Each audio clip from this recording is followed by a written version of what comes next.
Assalamualaikum anak hebat. Jumpa lagi di video pembelajaran IPA kelas 9. Pada video kali ini yang akan kita bahas adalah teknologi ramah lingkungan. Dalam kehidupan sehari-hari, kita tidak lepas dengan yang namanya teknologi, baik itu teknologi di bidang transportasi, teknologi di bidang industri, teknologi di bidang telekomunikasi. Semua teknologi itu membawa dampak, membawa pengaruh, dampak terhadap lingkungan. Karena kita tidak bisa lepas dengan yang namanya teknologi, maka diciptakanlah teknologi yang ramah lingkungan. Tahukah kalian apa itu teknologi ramah lingkungan? Teknologi ramah lingkungan yaitu teknologi yang melindungi lingkungan, mengurangi polutan, dan menggunakan sumber daya secara berkelanjutan, serta menangani limbah dengan benar. Teknologi ramah lingkungan tidak hanya teknologi secara individu, tetapi juga secara sistem, termasuk pengetahuan, prosedur, barang, dan pelayanan, dan peralatan serta prosedur organisasi dalam manajemen untuk mempromosikan kelestarian lingkungan. Sebelum adanya kesadaran mengenai teknologi ramah lingkungan, teknologi yang diterapkan adalah yang termurah dalam sudut ekonomi, menggunakan sumber daya alam maupun sumber daya manusia yang murah, walaupun tidak terlalu memperdulikan dari sudut keramahan lingkungan. Terdapat beberapa prinsip yang harus diimplementasikan dalam penggunaan produk teknologi ramah lingkungan. Prinsip tersebut adalah, ini ya prinsipnya, ada 6 prinsip yang harus diimplementasikan dalam penggunaan produk teknologi ramah lingkungan. Sekarang kita bahas aplikasi teknologi ramah lingkungan. Aplikasi yang pertama adalah di bidang energi. Yang pertama adalah energi pembangkit listrik tenaga angin. Saat ini, energi angin sudah dimanfaatkan pembangkit listrik tenaga angin sebagai sumber pembangkit listrik. Yang kedua, pembangkit listrik tenaga pasang surut air laut. Peristiwa pasang surut air laut dimanfaatkan untuk memutar turbin pembangkit tenaga listrik. Manfaatan yang ketiga adalah pembangkit listrik tenaga air. Prinsip kerja pembangkit listrik tenaga air atau hydropower adalah mengubah energi gerak atau energi kinetik dari air menjadi energi listrik yang dihasilkan melalui generator. Yang keempat adalah pembangkit listrik tenaga gas atau PLTG. Pembangkit listrik yang menggunakan energi gas untuk menghasilkan energi listrik. Energi kinetik gas digunakan untuk memutar turbin gas sehingga menggerakkan generator dan menghasilkan energi listrik. Yang kelima adalah fuel cell dan hydrogen power. Hidrogen merupakan unsur kimia paling sederhana dan paling banyak di alam semesta. Ilmuwan saat ini fokus untuk mengembangkan sel bahan bakar fuel cell yang menggabungkan gas hidrogen atau H2 dan gas oksigen atau O2. Reaksi antara gas H2 dan O2 menghasilkan energi panas yang tinggi sehingga dapat digunakan sebagai sumber listrik. Yang keenam adalah sel surya. Energi cahaya dari matahari yang diterima bumi tidak konstan, sehingga energi cahaya disimpan dalam sel surya atau solar cell. Ukuran sel surya seperti selembar kertas tipis dan terbuat dari silikon yang dimurnikan dengan beberapa logam yang menghasilkan listrik.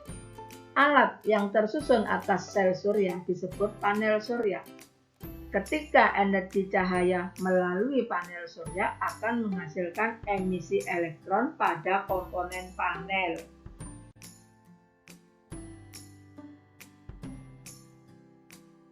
Yang ketujuh adalah geotermal. Geotermal adalah energi panas yang tersimpan di dalam tanah, lapisan dasar bumi, dan cairan dalam kerak bumi atau magma. Batuan di dalam bumi memiliki suhu sangat tinggi karena terjadinya pemecahan material radioaktif pada batuan tersebut. Pemanfaatan yang kedelapan adalah biofuel. Biofuel dapat diproses langsung dari bahan organik seperti tanaman. Ada dua jenis biofuel dalam bentuk etanol dan biodiesel. Etanol adalah salah satu alkohol yang dapat dibuat dengan fermentasi fosfohidrat. Yang kesembilan adalah biogas. Biogas diperoleh dari fermentasi bahan-bahan organik oleh bakteri anaerob.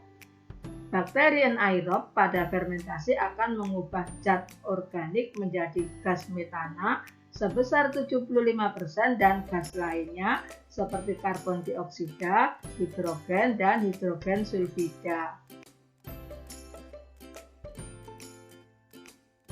Sekarang kita bahas teknologi ramah lingkungan di bidang lingkungan.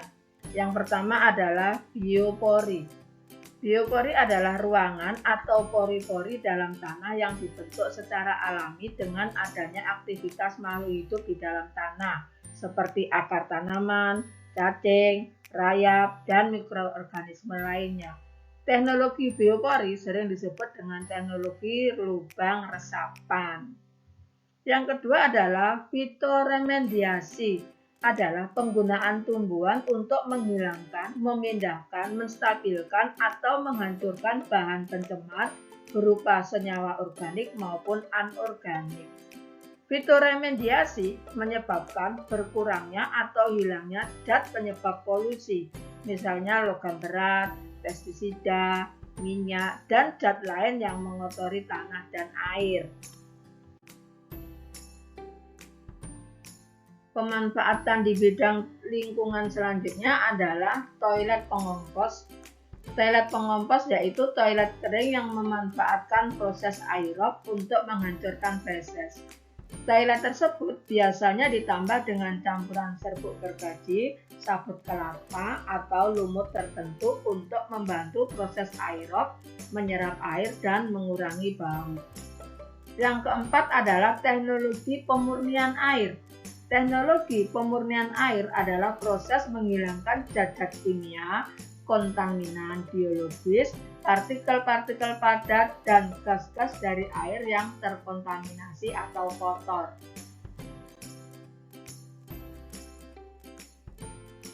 Pemanfaatan selanjutnya adalah di bidang transportasi. Yang pertama adalah kendaraan hidrogen. Kendaraan hidrogen sebagai bahan bakar penggerak mesin. Kendaraan hidrogen telah dilengkapi dengan alat pengubah energi kimia dari hidrogen menjadi energi mekanik. Yang kedua adalah mobil surya. Mobil surya menggunakan bahan bakar dari sinar matahari.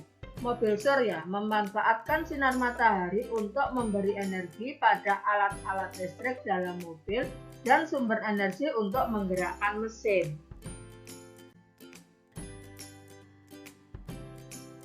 Pemanfaat yang ketiga adalah mobil listrik.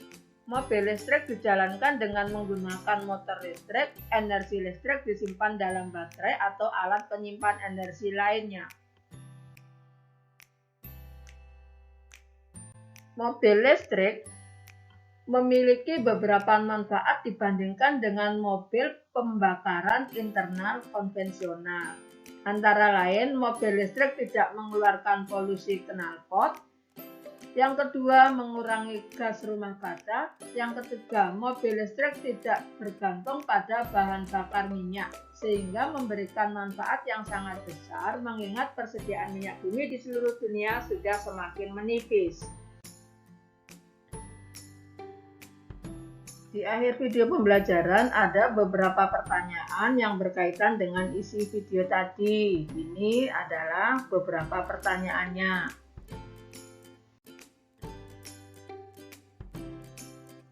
Sekianlah video pembelajaran mengenai teknologi ramah lingkungan. Semoga video ini bermanfaat. Di akhir kata, wassalamualaikum warahmatullahi wabarakatuh.